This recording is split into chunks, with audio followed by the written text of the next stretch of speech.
Welcome to morning bulletin. తెలంగాణలో విద్యారంగం అభివృద్ధికి ప్రాధాన్యం ఇస్తున్నామని సీఎం రేవంత్ రెడ్డి స్పష్టం చేశారు. అందుకే విద్యాశాఖను తన దగ్గరే ఉంచుకున్నట్లు తెలిపారు. యువతకు నైపుణ్యం పెంపొందించేందుకు యంగ్ ఇండియా స్కిల్స్ యూనివర్సిటీలను పీపీపీ విధానంలో ఏర్పాటు చేసినట్లు వివరించారు. ఈ యూనివర్సిటీల చైర్మన్ గా ఆనంద్ మహీంద్రను, డైరెక్టర్లుగా ప్రముఖ కార్పొరేట్ సంస్థల అధినేతలను నియమించామని చెప్పారు. ప్రతి సంవత్సరం కాలేజీల్లో నుంచి బయటకు వచ్చే ఇంజనీరింగ్ విద్యార్థులకు ఉద్యోగ అవకాశాలు పెంచేందుకు ప్రత్యేక స్కిల్ ట్రైనింగ్ ఇస్తున్నామని తెలిపారు. నైపుణ్యం లేని కారణంగా ఉద్యోగాలు పొందలేని యువతకు ఈ యూనివర్సిటీలో ఉపసంయుక్తంగా సీఎం రేవంత్ అన్నారు. రాష్ట్ర భవిష్యత్తు కోసం విద్యారంగం కీలకమని, అందుకే దీనిపై దృష్టి సారించామని స్పష్టం చేశారు.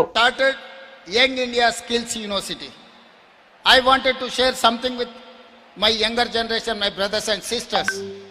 Every year, Telangana state producing 1,10,000 engineering graduates, but they are not getting any job. But market demand is there. There is a huge demand. There is a production as a engineering graduates.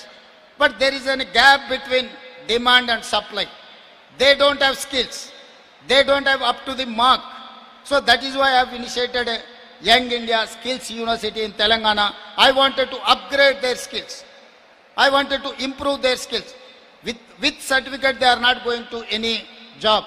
Without any skills, they are not going to success in their life. That is why Telangana government has initiated Young India Skills University. This is under public-private partnership. Telangana state government is having 12 universities, but we have failed to improve our skills.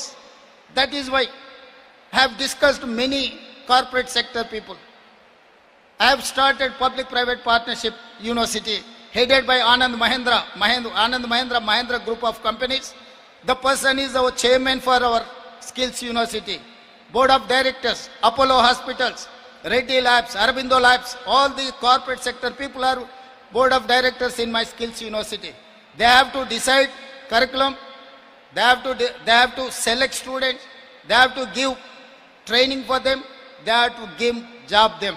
This first year we have taken 20,000 students in our Skills University.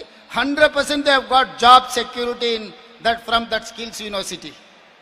తాను ప్రభుత్వ పాఠశాలలో తెలుగు మీడియంలో చదివిన వాడినని CM Chandrababu గుర్తు చేసుకున్నారు. కానీ గత వైఎస్ఆర్సీపీ ప్రభుత్వం విద్యా వ్యవస్థను పూర్తిగా నాశనం చేసిందని విమర్శించారు. ఆ పాలనలో విద్యార్థుల డ్రాపౌట్స్ విపరీతంగా పెరిగిపోయాయని ఆవేదన వ్యక్తం చేశారు. విద్యా నాణ్యతతో రాష్ట్రం 3వ స్థానంలో ఉండగా పాత ప్రభుత్వ కాలంలో అది 19వ స్థానానికి పడిపోయిందని గణాంకాలను చూపించారు. పిల్లల భవిష్యత్ కోసం విద్య అత్యంత ప్రాధాన్యమైందని, ఆ విషయంలో నిర్లక్ష్యం మన్నించరాది తప్పదని పేర్కొన్నారు. తన ప్రభుత్వం విద్యారంగాన్ని పునరుద్ధరించేందుకు కృషి చేస్తోందని హామీ ఇచ్చారు. రాష్ట్ర భవిష్యత్ కోసం నాణ్యమైన విద్య అవసరమని, అందుకు అన్ని చర్యలు తీసుకుంటామని స్పష్టం చేశారు. వాళ్ళని ఎప్పటికప్పుడు మోటివేట్ చేయగలిగితే బ్రహ్మాండమైన ఫలితాలు వస్తాయి. ఇది కూడా ఒక వినూత్నమైన కార్యక్రమం. ఈసారి స్కూల్స్ వచ్చే లోపలనే బుక్స్ కానీ, యూనిఫామ్ కానీ, పిల్లలకి ఇచ్చే అన్ని వస్తువులను కూడా రైట్ టైంలో ఇచ్చారు. ప్రతి సంవత్సరం ఎడ్యుకేషన్లో ఒక పద్ధతి ప్రకారం ఎన్ని ఇవ్వాల్సిన అవసరం ఉంది. అయితే ఒక్క విషయం మీరు గుర్తుపెట్టుకోవాలి. 1924 ప్రభుత్వ నిర్లక్ష్యం విద్యా వ్యవస్థలో ఒక శాపంగా మారింది. మామూలు కాదు ఇది. నేను ఈ విషయం మీకు గుర్తు చేయాల్సిన అవసరం ఉంది. ఒక ప్రభుత్వం అనుకుంటే, ఒక నాయకుడు అనుకుంటే సమర్థవంతంగా వ్యవస్థలు బాగోతాయి.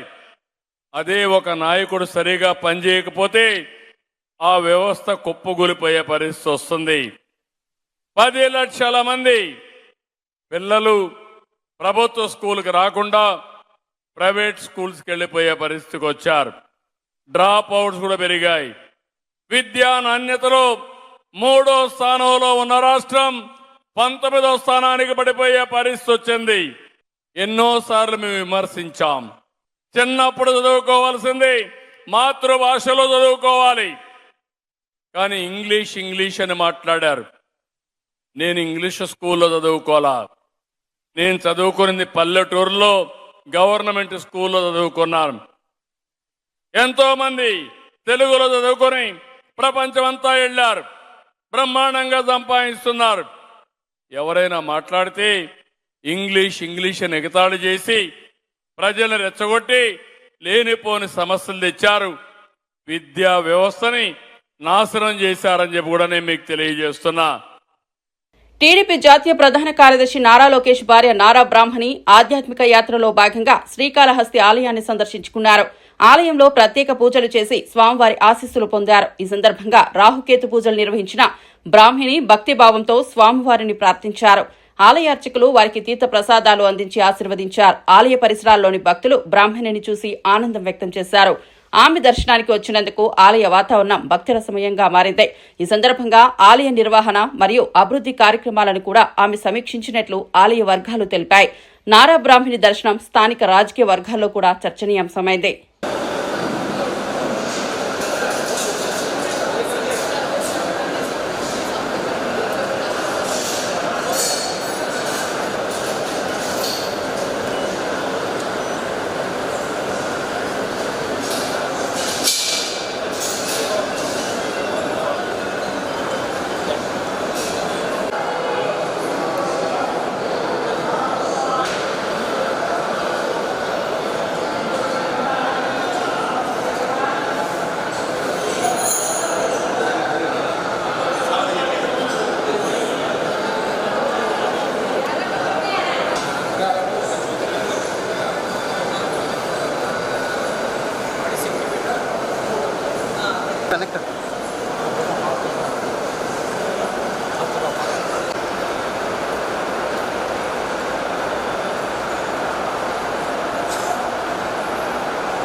ఎన్నికల మేనిఫెస్టో ప్రకటించే సమయంలో కుప్పం ఎమ్మెల్యే అని మాత్రమే అన్నారు తప్ప ఇప్పుడున్న ముఖ్యమంత్రిని పట్టుకుని అలా అన్నది కాదని శాసనమండలి విపక్ష నేత బొత్స సత్యనారాయణ స్పష్టం చేశారు. ఇందులో ఎలాంటి తప్పు లేదని ఆయన అభిప్రాయపడ్డారు. కొన్ని వర్గాలు దీనిని వివాదాస్పదం చేయడానికి ప్రయత్నిస్తున్నాయని విమర్శించారు. మేనిఫెస్టోలో పేర్కొన్న అంశాలన్నీ ప్రజల కోసం ఉద్దేశించినవేనని వాటిని తప్పుగా అర్థం చేసుకోవద్దని కోరారు. రాష్ట్ర రాజకీయ వాతావరణంలో కుప్పం పేరు వినిపించినంత మాత్రాన పెద్ద వివాదం రేకెత్తించడం సమంజసం కాదని వ్యాఖ్యానించారు. సరిగ్గా వారు సమాధానం చెప్పకపోగా నిర్లక్ష్య వైఖరిని వారు వచ్చి ఇచ్చిన సమాధానంలో ఆహారాన్ని కనిపిస్తున్నాయి. ఎన్నికల ముందు వచ్చి పాపం ఉద్యోగస్తులందరికీ కూడా ఎన్నో ఆశలు కల్పించారు, ఎన్నో ప్రలోభాలు పెట్టారు, ఎన్నో వారికి హామీలు ఇచ్చారు. కానీ ఎన్నికల అయిన తర్వాత వారికి వచ్చి వాళ్ళు కనీసం వారితో చర్చించే సమయం కూడా ఇవ్వకుండా వాళ్ళని ఇబ్బంది పెడుతున్న విషయం మా దృష్టికి వచ్చింది. ఉద్యోగ సంఘాలు ఉద్యోగస్తులు కూడా మా సభ్యులందరినీ కూడా కలవడం జరిగింది.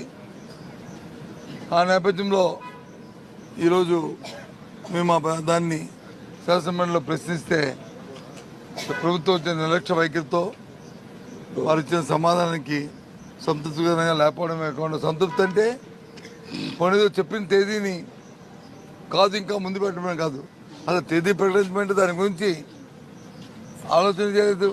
కొన్ని ఎప్పుడు ఇస్తారు బకాయిలు దాని గురించి చెప్పట్లేదు. కొన్ని ఫుట్ ప్రింట్ ఏదైనా దాని ముందు ఒక ఎవరైనా కమిషన్ అపాయింట్ చేయండి అంటే దాని గురించి చెప్పట్లేదు. ఏ విషయం కూడా వాళ్ళు క్లారిటీ లేకపోవడం వల్ల మరి ఉద్యోగులు తెలుపుతున్న నిరసనకి మద్దతుగా వాళ్ళు మా ఆందోళన వాళ్ళ బాధను అర్థం చేసుకో వాళ్ళ బాధకి మద్దతుగా మరి మేము ఇవాళ హౌస్ నుంచి వాకౌట్ చేయడం జరిగింది. ఆ నేపథ్యంలో ఇకపోతే రెండో అంశానికి వచ్చినప్పటికీ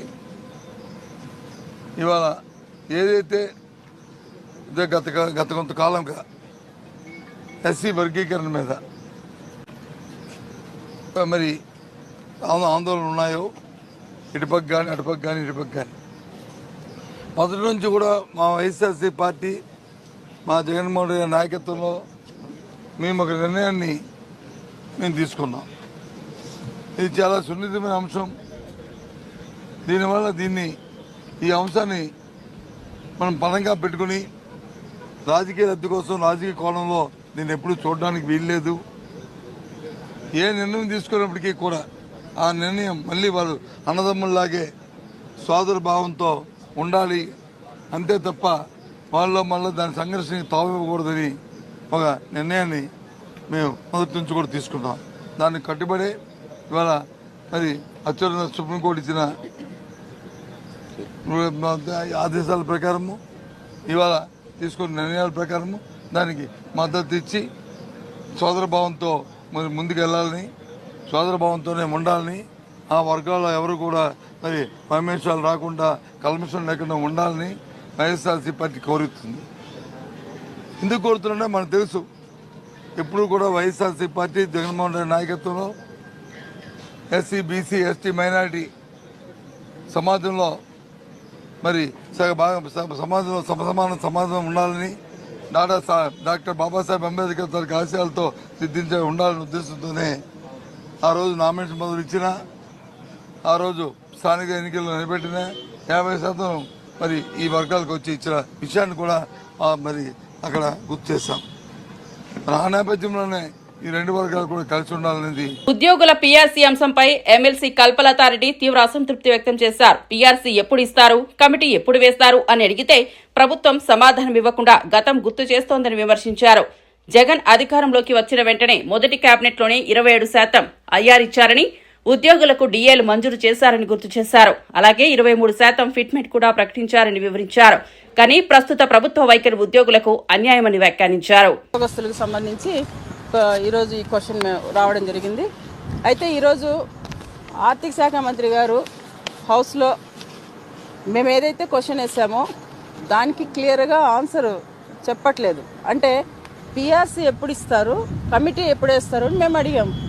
సరే వాళ్ళు ఏం చేశారు, పరిశీలిస్తామని చెప్పారు. కమిటీని పరిశీలించడానికి ఇన్ని రోజులు ఎందుకు, ఇంకా తర్వాత దాని మీద చర్చ జరిగి పీఆర్సీ ఎప్పుడు ప్రకటిస్తారు కాబట్టి తొందరగా పరిశీలించండి చెప్పండి అని చెప్పాం. లేదు మేము కూర్చొని ఒకసారి పరిశీలిస్తామని చెప్పడం జరిగింది. అయితే ఈరోజు ప్రభుత్వ ఉద్యోగాల పట్ల, ఉద్యోగస్తుల పట్ల, టీచర్స్ పట్ల, అలాగే పెన్షనర్స్ సంబంధించి మేము ఈ క్వశ్చన్ తీసుకొని వాళ్ళ పక్షాన టీచర్స్ ఎమ్మెల్సీలుగా మేము మాట్లాడడం జరిగింది. అయితే మంత్రి గారు గతంలో మీరేమిచ్చారు అని చెప్తున్నారు. గతంలో మేము మా జగన్మోహన్ రెడ్డి గారు వస్తానే చెప్పిన ప్రకారమే మొదటి క్యాబినెట్లోనే 27% ఐఆర్ ఇచ్చారు. అదేవిధంగా ఏదైతే ఉద్యోగస్తులకు వెంటనే పెండింగ్ ఉండే డిఎల్ఎన్ని ఇచ్చారు. కరోనా ప్రభావం వల్ల 23% ఫిట్మెంట్తో పిఆర్స్ ఇచ్చారు. సో ఇలాగా చెప్పుకుంటూ పోతే మీరు అన్ని బకాయిలు పెట్టారు, ఇన్ని బకాయిలు పెట్టారు అని చెప్తున్నారు. అంటే నేను ఒకటే కోరుతున్నా, ప్రభుత్వాలు వస్తుంటాయి వెళ్తుంటాయి. అయితే ఏవైతే ప్రభుత్వ ఉద్యోగస్తులకు మీరు చెప్పారో మీరే మీ ఎలక్షన్ క్యాంపెయిన్లో చెప్పడం జరిగింది. మేము ఐఆర్ ఇస్తాం, మంచి పిఆర్స్ ఇస్తాం, ఈ డిఏలు ఇస్తాం, ఈఎల్స్ ఇస్తాం, సరెండర్ లీవ్స్ ఇస్తాం, ఇవన్నీ చెప్పడం జరిగింది. ఇవన్నీ చెప్పడం వల్ల ఉద్యోగస్తులు కూడా వాళ్ళలో ఒక ఆశ మొదలయ్యి ఈరోజు మీకు అధికారం ఇచ్చారు. ఈ అధికారాన్ని మీరు ఇచ్చారు కాబట్టి మీ పక్షాన మీరు తప్పకుండా ఉద్యోగస్తులకు న్యాయం చేసే న్యాయం చేయాలి. కాబట్టి మీరు ఖచ్చితంగా న్యాయం చేయాలి. అందుకనే మేము మా డిమాండ్ ఒకటే, ఏవైతే దాదాపుగా ఈరోజు 30,000 పైన బకాయిలు ఉన్నాయి. సో ఆ బకాయిలన్నీ ఎప్పుడు చెల్లిస్తారు, పిఆర్సీని ఎప్పుడు ప్రకటిస్తారు? ఇన్ కేసు మీరు పిఆర్సీని ఇవ్వడం లేట్ అయితే, ఇప్పుడు 2.5 సంవత్సరం నుంచి ఈ పిఆర్సీనే ఇవ్వకున్నప్పుడు ఈ గ్యాప్లో ఖచ్చితంగా ఐఆర్ ప్రకటించండి. ఇప్పుడు తెలంగాణలో 5% ఐఆర్ ఇచ్చారు. సో ఈరోజు వాళ్ళకు తెలంగాణతో తీసుకుంటే ఆంధ్రాలో 2,000 నుంచి 3,000 తక్కువ జీతాలు వస్తున్నాయి. ఎందుకు? అక్కడ ఐఆర్ ఇవ్వడం వల్లే కదా. 5% అక్కడ ఐఆర్ ఇవ్వడం వల్ల అక్కడ వాళ్ళకి జీతాలు పెరిగాయి. సో అదేవిధంగా మీరు ఈ గ్యాప్లో ఐఆర్ ఇవ్వండి అని మేము తెలియజేస్తున్నాము. లేని పక్షంలో ఖచ్చితంగా పిఆర్సీ వేయాలి. ఇప్పటికే ఇదేందని చెప్పాము. సో ఎందుకంటే పిఆర్సీ తక్షణమే వేయాలి, ఆ కమిటీని తొందరగా వేయాలని తెలియజేస్తూ ఉండే బకాయిలన్నీ ఉద్యోగస్తులకు చెల్లించాలని కోరుతున్నాము. Thank you. పీఆర్సీ అంశంపై ఎమ్మెల్సీ పర్వతిరెడ్డి చంద్రశేఖర్ రెడ్డి గంభీర వ్యాఖ్యలు చేశారు. ఉద్యోగుల పీఆర్సీ గడువు ముగిసిన ఏడాదిలోపు ఐఆర్ ప్రకటించడం ఆనవాయితీగా ఉంటుందని, కానీ ఇప్పటి వరకు ప్రభుత్వం ఐఆర్ ప్రకటించకపోవడం చరిత్రలోనే మొదటిసారి అని మండిపడ్డారు. 4 డిఏలు పెండింగ్ లో ఉంచడం ఉద్యోగుల ఆందోళనను పెంచిందని ఆవేదన వ్యక్తం చేశారు. ఇంతవరకు ఏ ప్రభుత్వంలోనూ ఇలా జరగలేదని గుర్తు చేశారు. ఉద్యోగుల న్యాయమైన హక్కులను నిర్లక్ష్యం చేస్తే ఆగ్రహం ఉధృతమవుతుందని హెచ్చరించారు. ఉద్యోగులు రాష్ట్ర పరిపాలనకు కీలకమని, వారి సమస్యలను తక్షణం పరిష్కరించాల్సిన అవసరం ఉందని పర్వతిరెడ్డి చంద్రశేఖర్ రెడ్డి స్పష్టం చేశారు. సంవత్సరం లోపల ఐఆర్ని ప్రకటించడం కూడా జరుగుతుంది. కానీ మొట్టమొదటిసారిగా ఈసారి మాత్రమే పీఆర్సీ గడువు పూర్తయిపోయినా 2.5 సంవత్సరం అవుతా ఉన్నా కూడా ఇప్పటికి కూడా ఐఆర్ని ప్రకటించాల. ఇది కూడా ఒక రికార్డే. ఎప్పుడు కూడా ఉద్యోగస్తుల చరిత్రలో ఇటువంటి పరిస్థితి అయితే ఎప్పుడు కూడా లే. ఒక పక్క డిఏలు చూస్తే 4 డిఏలతో రికార్డ్ పెండింగ్. అదేవిధంగా పీఆర్సీని చూస్తే 2.5 సంవత్సరమైనా కూడా ఇంకా కమిషన్ కూడా నియమించకపోవడం, అది కూడా ఒక రికార్డే. అలానే ఐఆర్ విషయంలోకి వచ్చేటప్పటికి 2.5 సంవత్సరమైనా కూడా ఈ రోజుకి ఒక ఐఆర్ని ప్రకటించకపోవడం అన్నది కూడా అది కూడా రికార్డే. నెక్స్ట్ 4వ పాయింట్కి వచ్చేటప్పటికి కొన్ని బకాయిలు ఉన్నాయి. ఇంతకుముందు కోవిడ్ సందర్భంలో కొన్నిటికి సంబంధించినటువంటి బకాయిలు కొంత ఉన్నప్పుడు జగన్మోహన్ రెడ్డి గారు చెప్పారు, ఇప్పుడు పేదవారందరికీ కూడా కొన్ని సంక్షేమ పథకాలు ఇస్తున్నాను, మీకు అన్ని కూడా విడతల వారీగా అవన్నీ కూడా క్లియర్ చేస్తారని కూడా చెప్పి కొంత కూడా క్లియర్ చేయడం కూడా జరిగింది. వీళ్ళేం చెప్పారు, మేము అధికారంలోకి రాగానే ఉన్నటువంటి పెండింగ్ బకాయిలు అన్నింటినీ కూడా ₹1 కూడా పెండింగ్లో లేకుండా మీకు విడుదల చేస్తామని కూడా చెప్పినారు. దానికి ఈ రోజు కనుక మనం కనుక వాస్తవాలు చూస్తే ఆ రోజు వైఎస్ఆర్సీపీ గవర్నమెంట్ అయిపోయేటప్పటికి సుమారుగా 20,000 కోట్లు పెండింగ్లో ఉన్నాయని చెప్పి వీళ్ళే చెప్పారు. ఏం చెప్పారు? 20,000 కోట్లని అతి త్వరగా, వీలైనంత త్వరగా 6 నెలల లోపల ఈ బకాయిలు అన్నింటినీ కూడా మేము చెల్లిస్తామని చెప్పారు. చెల్లించకపోగా ఈ రోజు పరిస్థితి ఏంటంటే 30,000 కోట్లు దాటింది ఈరోజు మొత్తం పెండింగ్ బకాయిలన్నీ కూడా. మీరు చరిత్రలో ఎప్పుడు కూడా వైఎస్ఆర్సీపీ గవర్నమెంట్ కాదు, అంతకుముందు కాదు, ఎక్కడా కూడా 30,000 కోట్ల బకాయిలకు చేరుకోవడం అన్నది ఇప్పటిదాకా కూడా ఎప్పుడు లేదు. ఇలాంటి పరిస్థితులు ఈరోజు ఉద్యోగస్తులకు కానీ ఉపాధ్యాయులకు కానీ కలుగుతూ ఉన్నాయి. వారందరూ కూడా ఇళ్లలో శుభకార్యాలైనా పెళ్లిళ్ళైనా ఇల్లులు కట్టుకోవాలన్నా కూడా అప్పులు చేసి కట్టుకునే పరిస్థితి ఈరోజు ఉద్యోగుల పరిస్థితి ఉంది. ఇక్కడ వీళ్ళు చూస్తే ఏ విధమైనటువంటి హామీ, మేము ఒకటే అడుగుతా ఉన్నాం, మీరు బకాయిలన్నింటి కూడా ఈ రోజే చెల్లించాల్సిన అవసరం లే, కనీసం ఒక షెడ్యూల్ ప్రకటించండి.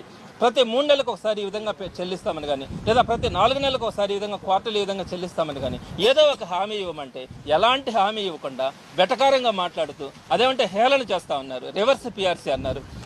నేను ఒకటి చెప్తా ఉన్నాను, అసలు రివర్స్ పీఆర్సీ ఏంటి? 23% పీఆర్సీతో ఒక పీఆర్సీని వేయడం జరిగింది. మీ గవర్నమెంట్ వెళ్ళిపోయేటప్పుడు 20% మీరు ఐఆర్ ఇస్తే జగన్మోహన్ రెడ్డి గారు రాగానే ఆ 20%ని మోడిఫై చేసి 27% ఐఆర్ అని చేస్తున్నారు. అయితే కోవిడ్లో మనం సఫర్ అయిన దానివల్ల కోవిడ్లో కూడా ఎక్కడ కూడా ఇళ్లలో కూర్చొని పెట్టుకుని ఆయన కూడా కరెక్ట్గా శాలరీస్ ఇచ్చి కాకుండా ఆర్థిక పరిస్థితుల దృష్ట్యా దాన్ని 23% పీఆర్సీ చేస్తున్నారు. కానీ రివర్స్ పీఆర్సీ ఏంటి? అసలు ఒక పీఆర్సీని వేసి దాన్ని తగ్గించు. హైదరాబాద్ శ్రీశైలం మార్గంలో 4 లేన్ల ఎక్స్ప్రెస్ హైవే నిర్మాణానికి కేంద్రం ఆమోదం తెలిపిందని కేంద్ర మంత్రి కిషన్ రెడ్డి ప్రకటించారు. పర్యావరణం, వన్యప్రాణులకు ఎలాంటి నష్టం కలగకుండా హైవే పనులు చేపడతామని స్పష్టం చేశారు. ఎలివేటెడ్ కారిడార్ ప్రాజెక్టును కూడా కేంద్రం ముందుకు తీసుకొచ్చిందని తెలిపారు. హైదరాబాద్ కల్వకుర్తి మధ్య 4 లైన్ల హైవే కోసం నితిన్ గడ్కరీని కోరగా ఆయన త్వరలోనే నిర్ణయం తీసుకుంటారని హామీ ఇచ్చారని వివరించారు. భూసేకరణ వేగంగా జరిగితే ప్రాజెక్టు పనులు త్వరగా మొదలవుతాయని చెప్పారు. ఇదే సమయంలో బీఆర్ఎస్, కాంగ్రెస్లతో బీజేపీకు కలిసే ప్రసక్తే లేదని స్పష్టం చేశారు. ఈ ప్రకటనలతో తెలంగాణ రోడ్డు రవాణా అభివృద్ధికి కొత్త ఊపిరి అందనుంది. ప్రతి ఒక్కడు భారతీయ జనతా పార్టీ మీద ఆరోపణలు చేసేటువంటి ప్రయత్నం చేస్తా ఉన్నారు. కేటీఆర్ ఏమంటాడు? కాంగ్రెస్ బీజేపీ ఒకటి అంటాడు. రేవంత్ రెడ్డి ఏమంటాడు? టీఆర్ఎస్ బీజేపీ ఒకటి అంటారు. ఒక విచిత్రమైనటువంటి మానసిక వ్యాధితో 2 పార్టీలు బాధపడతా ఉన్నాయి. ఈ 2 పార్టీలు మానసిక వ్యాధి, బీజేపీ ఫోబియా 2 పార్టీలకు పట్టుకుంది. అందుకే అర్థం పడతం లేనటువంటి ఆరోపణలు, చిల్లర మాటలు, అవగాహన లేకుండా, ఆధారాలు లేకుండా అడ్డంగా మాట్లాడేటువంటి ప్రయత్నం 2 పార్టీలు చేస్తా ఉన్నాయి. అనకాపల్లి జిల్లా పాయకరావుపేట నియోజకవర్గం నక్కపల్లి మండలంలోని రాజయ్యపేటలో ఏర్పాటు చేస్తున్న బల్క్ డ్రగ్స్ పరిశ్రమలపై స్థానిక మత్స్యకారులు చేపట్టిన ఆందోళనపై హోంమంత్రి అనిత స్పందించారు. వీడియో ప్రకటన విడుదల చేసిన ఆమె గ్రామస్తులు ధర్నా చేస్తున్న విషయాన్ని తెలుసుకున్నారని తెలిపారు. రాజయ్యపేటకు వచ్చేందుకు తనకు ఎలాంటి అభ్యంతరం లేదని, ప్రస్తుతం అసెంబ్లీ సమావేశాలు జరుగుతుండటంతో రావడం సాధ్యం కాదని వివరించారు. సమావేశాలు పూర్తయ్యాక తాను స్వయంగా గ్రామానికి వచ్చి మత్స్యకారులతో మాట్లాడి వారి డిమాండ్లను ప్రభుత్వ దృష్టికి తీసుకెళ్తానని హామీ ఇచ్చారు. ఈ వ్యాఖ్యలు ఆందోళన చేస్తున్న మత్స్యకారుల్లో కొత్త నమ్మకాన్ని కలిగించాయి. బయటికి రావడం కూడా జరిగింది. అయితే నేను మీ అందరితోని కూడా 2-3 మీటింగ్స్ కూడా పెట్టుకోవడం జరిగింది. అయితే మీ దగ్గరికి విలేజ్ లోకి రావడానికి నాకు ఎటువంటి అభ్యంతరము లేదు. దయచేసి మీరు అందరూ కూడా అర్థం చేసుకోవాల్సిన బాధ్యత కూడా ఉంది. ఎందుకంటే మీరందరూ గెలిచి ఈ రోజు నేను ఒక హోమ్ మినిస్టర్ పొజిషన్ లో మీరందరూ కూర్చోబెడితే నేను కూర్చోగలిగాను. ఈ రోజు మీ అందరూ ఓట్లు వేసి గెలిపించి గౌరవ ముఖ్యమంత్రి గారు పవన్ కళ్యాణ్ గారు కలిపి ఈ రోజు నన్ను ఇక్కడ కూర్చోబెట్టారు. కాకపోతే మీ అందరి దగ్గరికి రావడానికి నాకు ఎటువంటి అభ్యంతరము లేదు. కేవలం అసెంబ్లీ సమావేశాలు జరుగుతున్న కారణంగా మాత్రమే నేను మీ దగ్గరికి రాలేకపోయాను. కంపల్సరీగా అసెంబ్లీ సమావేశాలు అయిపోయిన వెంటనే నేనే విలేజ్ లోకి వస్తాను, మీ అందరితోనే కూడా మాట్లాడతాను, మీ అందరూ సాధక బాధలు కూడా వింటాను. మనం అందరం కూడా ఒక కమిటీ కింద ఏర్పడి మీ తాలూకా డిమాండ్స్ ఏదైతే ఉన్నాయో ఆ డిమాండ్స్ అన్ని కూడా ప్రభుత్వం దృష్టికి తీసుకొద్దాం. ప్రభుత్వం దృష్టికి తీసుకొచ్చి ప్రభుత్వం ఏదైతే చెప్తుందో దాన్ని విని దానికి అనుగుణంగా మనందరం కూడా ఫాలో అవుదామని మీ అందరికీ కూడా తెలియజేసుకుంటూ, ఏ రోజైనా మీ అందరి బాగు కోరి మీ అందరి అభివృద్ధి కోరి నేను ఉంటానని మనస్ఫూర్తిగా మీ అందరికీ తెలియజేసుకుంటూ, అసెంబ్లీ కాగానే మీ అందరి దగ్గరికి వచ్చి ఊర్లోకి వచ్చి మీ అందరితో కూడా మాట్లాడతానని తెలియజేసుకుంటున్నాను. Thank you. హైదరాబాద్ నగరాన్ని భారీ వర్షం ముంచెత్తింది. గురువారం రాత్రి మొదలైన వర్షం ఎడతెరిపి లేకుండా కురవడంతో పలు ప్రాంతాలు జలమయమయ్యాయి. బంజారాహిల్స్, జూబ్లీహిల్స్, అమీర్పేట్, ఎల్బీ నగర్ వంటి ప్రాంతాల్లో రోడ్లపై నీరు నిలిచిపోవడంతో వాహనదారులు తీవ్ర ఇబ్బందులు ఎదుర్కొన్నారు. కోటి, మొజంజాహి మార్కెట్ పరిసరాల్లో విద్యుత్ సరఫరా అంతరాయం ఏర్పడింది. వర్షం కారణంగా సాధారణ జీవనం స్తంభించి ప్రజలు ఇబ్బందులు పడుతున్నారు. బంగాళాఖాతంలో ఏర్పడిన ఆవర్తనం అల్పపీడనంగా మారడంతో ఈ వర్షాలు కురుస్తున్నాయని వాతావరణ కేంద్రం తెలిపింది. రానున్న 2 రోజుల్లో రాష్ట్ర వ్యాప్తంగా మరింత భారీ నుంచి అతి భారీ వర్షాలు కురిసే అవకాశం ఉందని అధికారులు హెచ్చరించారు. ప్రజలు అప్రమత్తంగా ఉండాలని సూచించారు.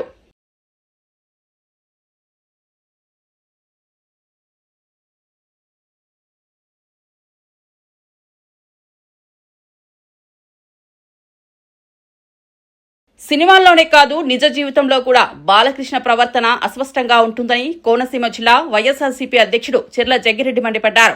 ఉదయం చెప్పిన మాటలను రాత్రికల్లా మార్చేస్తున్నారని విమర్శించారు. సినిమాల్లో హీరోగా మెరిసిన రాజకీయాల్లో ఆయన జీరోగా మారారని తీవ్ర వ్యాఖ్యలు చేశారు.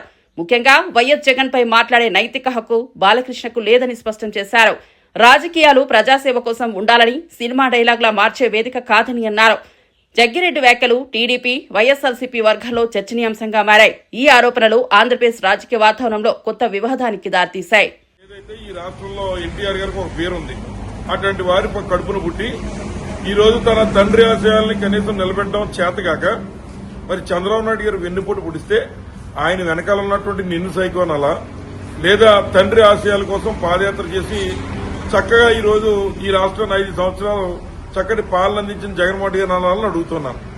మరి ఆ రోజున ఒకసారి బాలకృష్ణ గారు ఆయన యొక్క తీరు ఏమిటంటే సినిమాల్లోనే ఈయన హీరో అని చెప్పుకుంటాం, బయట జీరో. అదేవిధంగా ఈ బాలకృష్ణ గారు ఏదైతే సినిమాల్లోనే దబ్బిడి దిప్పుడు అనుకున్నాం, నిత్య జీవితంలో కూడా ఇతను దబ్బిడి దిప్పుడే.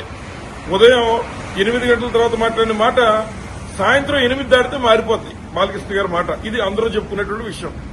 అలాగే మరొక ముఖ్యమైనటువంటి విషయం నేను చెప్తున్నాను, అది ఏమిటంటే ముఖ్యంగా మరి ఏదైతే ఇతను మందు తాగి తప్ప ఆ రోజు ఇతను సెక్యూరిటీ చూస్తున్నటువంటి వారి మీద కాల్పులు జరిగిన పరిస్థితి ఈ రాష్ట్ర ప్రజలందరికీ కూడా తెలుసు. అటువంటి తరుణంలో ఇతనికి స్వయాన భావమైనటువంటి చంద్రబాబు నాయుడు ఏమో ఇతని లోపలుంటే కనీసం పలకరింపు కూడా వెళ్ళిన పరిస్థితి ఉంటే, ఆవేళ రాజశేఖర గారి కాళ్లు పట్టుకుంటే ఇతను దయదలిచి వదిలిపెట్టేసిన పరిస్థితుల్ని ఒకసారి బాలకృష్ణ గారు గుర్తు చేసుకోవాలని చెప్పి సందర్భంగా తెలియజేస్తున్నాం. జగన్మోహన్ రెడ్డి గారిని కామెంట్ చేసేటువంటి హక్కు గాని, లేదా ఆయన మీద మాట్లాడే నైతిక విలువలు గాని నీకు లేవని, నువ్వు ఉదయం 8 గంటలకు ఒకటి మాట్లాడితే సాయంత్రం 8 దాటితే వేరే మాట్లాడే నీలాంటి తాగుబోతున్న మాటలకి అసెంబ్లీలో విలువ ఉండదని చెప్పి సందర్భంగా తెలియజేస్తూ మరొకసారి అటువంటి దబ్బిడి మాటలు మాట్లాడకుండా మరి ఏదైతే సినిమాల్లో నువ్వు హీరో అయి ఉండొచ్చు, రాజకీయాల్లో హీరో వైఎస్ జగన్మోహన్ రెడ్డి గారు గుర్తుపెట్టుకో. మీరందరూ కలిపిన మీ వల్ల జగన్మోహన్ రెడ్డి గారిని మొన్న ఓడించారు కానీ మీ అందరూ ఒకవైపు అయితే జగన్మోహన్ రెడ్డి గారు ఒకవైపు ఉన్నాడు. అది రియల్ హీరో అంటే 4-5 కలిపి మరి ఒకడి మీద యుద్ధానికి వెళ్ళినటువంటి మీరు జగన్మోహన్ రెడ్డి గారిని సైకోని ఏ రకంగా మాట్లాడతామని చెప్పి సందర్భంగా మనవి చేస్తున్నా. నేను హిందూపురం ప్రజలందరికీ మనవి చేస్తూ ఉన్నా, ఎట్లాంటి తాగుబోతుని గెలిపించి మీ నియోజకవర్గం కూడా నష్టపోతుంది. వచ్చేసారన్నటువంటి తాగుబోతు కాకుండా మీ పట్ల, మీ పనుల పట్ల, మీకున్న కష్టం పట్ల మరి విలువైనటువంటి నైతిక విలువ ఉన్నటువంటి వ్యక్తిని ఎన్నుకుని మరి హిందూపురం ప్రజలు కూడా మరి వచ్చేసారి ఈ బాలకృష్ణ గారి దబ్బిడి గారికి బుద్ధి చెప్పాలని చెప్పి ఈ సందర్భంగా తెలియజేస్తున్నాను. ఖమ్మం జిల్లా కూసుమంచి మండలంలో రెవెన్యూ శాఖ మంత్రి పొంగులేటి శ్రీనివాసరెడ్డి విస్తృత పర్యటన నిర్వహించారు. అభివృద్ది పనులకు శంకుస్థాపన చేసి ప్రజలను ఉత్సాహపరిచారు. పెరికి సింగారం గ్రామంలో నిర్వహించిన బతుకమ్మ వేడుకల్లో పాల్గొని మహిళలతో కలిసి కోలాటమాడారు. ఈ సందర్భంగా గ్రామస్తులతో మమేకమై వారిని అభినందించారు.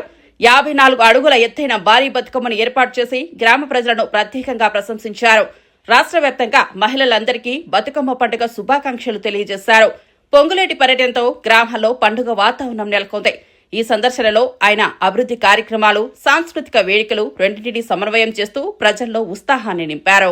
కూసుమంచి మండలంలోని పెరకసింగారం గ్రామంలో 2006 నుంచి అంటే 19 సంవత్సరాల నుంచి 20 అడుగుల ఎత్తుతో మొదలుపెట్టిన ఈ బతుకమ్మ ప్రతి సంవత్సరము ఒక అడుగు పెంచుకుంటూ నా ఆడబిడ్డలు ఏదైతే పవిత్రంగా వారి మనసులో ఉన్న కోరికలన్నీ నెరవేర్చాలని ఆ అమ్మవారిని భక్తి శ్రద్ధలతో పూజించి నవరాత్రులు ఆ అమ్మవారిని ధ్యానించుకొని ఏవైతే అద్భుతంగా ఈ బతుకమ్మ పండుగలో పాల్గొంటున్న ఈ గ్రామ ఆడబిడ్డలకి, ఈ మండల ఆడబిడ్డలకి, ఈ నియోజకవర్గంలో ఉండే నా తోబుట్టువులందరికీ, రాష్ట్ర వ్యాప్తంగా ఉండే ప్రతి ఆడబిడ్డకి ఈ వేదిక ద్వారా బతుకమ్మ శుభాకాంక్షలు తెలుపుకుంటూ నా ఆడబిడ్డల కోరిన కోరికలన్నీ ఆ తల్లి నెరవేర్చాలని, దీవించాలని, తీర్చాలని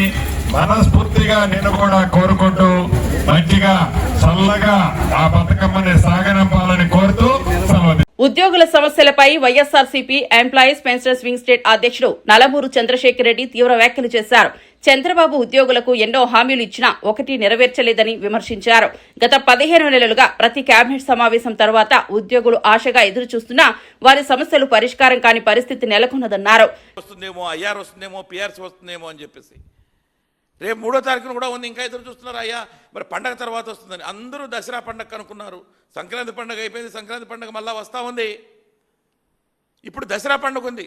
దసరా పండుగకు రావాల్సినటువంటి 4 డిఏలలో 1 డిఏ 2 డిఏలన్నా ఇస్తారా అని ఎదురు చూస్తున్నారు. ఖచ్చితంగా ఈ రోజున ఉద్యోగులకి, పెన్షనర్స్కి ఏవైతే 4 డిఏలు పెండింగ్ ఉన్నాయో వాటిని ఇమీడియట్గా రిలీజ్ చేయాలని చెప్పేసి కూడా నేను ఉద్యోగుల పెన్షనర్స్ పక్షాన వైఎస్ఆర్సీపీ తరఫు నుంచి డిమాండ్ చేస్తూ ఉన్నాను. అదేవిధంగా మేము వచ్చిన వెంటనే ఐఆర్ ఇస్తామన్నారు మీరు. మరి పిఆర్సీ ఇప్పటికే దాదాపుగా 25 నెలలు కాలం దాటిపోయింది. 25 నెలల కాలంలో ఇంతకుముందు ఉన్నటువంటి గవర్నమెంట్ పిఆర్సీ కమిషనర్ అపాయింట్ చేస్తే అతన్ని రిజైన్ చేసే విధంగా చేశారు. రిజైన్ చేసిన తర్వాత అతని ప్లేస్లో వేరే వాళ్ళని ఇమీడియట్గా అపాయింట్ చేయవలసినటువంటి అవసరం ప్రభుత్వం మీద ఉంది. అయితే దాని గురించి ఎక్కడా పట్టించుకోవట్లా. 12వ పిఆర్సీ 1/7/2023 నుంచి డ్యూ ఉంది. అంటే మన జూలై మాసానికి 2 సంవత్సరాలు దాటిపోయింది. పిఆర్సీని అపాయింట్ చేసి రిపోర్ట్ తెప్పించుకొని పిఆర్సీని ఇంప్లిమెంట్ చేయాల్సినటువంటి అవసరం ఉంది. ఇమీడియట్గా పిఆర్సీని అపాయింట్ చేస్తూ మధ్యంతర వృత్తిని కూడా 30% తగ్గకుండా ఉద్యోగులంతా కూడా ఈరోజు కోరుకుంటున్నారు. కాబట్టి దసరా సందర్భంగా దాని మీద ఇమీడియట్గా మీరు డెసిషన్ తీసుకొని అనౌన్స్ చేయాలి అని చెప్పేసి కూడా నేను ఈ సందర్భంగా ప్రభుత్వానికి కోరుకుంటున్నాను. అదేవిధంగా ఉద్యోగులకి ప్రభుత్వం నుంచి ఏం కోరుకోవట్లా, వాళ్ళకి రావాల్సిన సొమ్ము దాదాపుగా 30,000 కోట్ల పైగా ఈ రోజున పిఆర్సీ అరియర్స్ అయితేనేంటి, డిఏ అరియర్స్ అయితేనేంటి, రిటైర్మెంట్ బెనిఫిట్స్ అయితేనేంటి, మెడికల్ రియంబర్స్మెంట్ అయితేనేంటి, వాళ్ళ సొంతంగా దాచుకున్నటువంటి జీపీఎఫ్ కానీ, ఏపీజీఎల్ఐ కానీ ఇలాంటి అన్నీ కూడా వాళ్ళ సొమ్ము. ఇవి బులెటిన్ అప్డేట్స్. మరో బులెటిన్లో మళ్ళీ కలుద్దాం.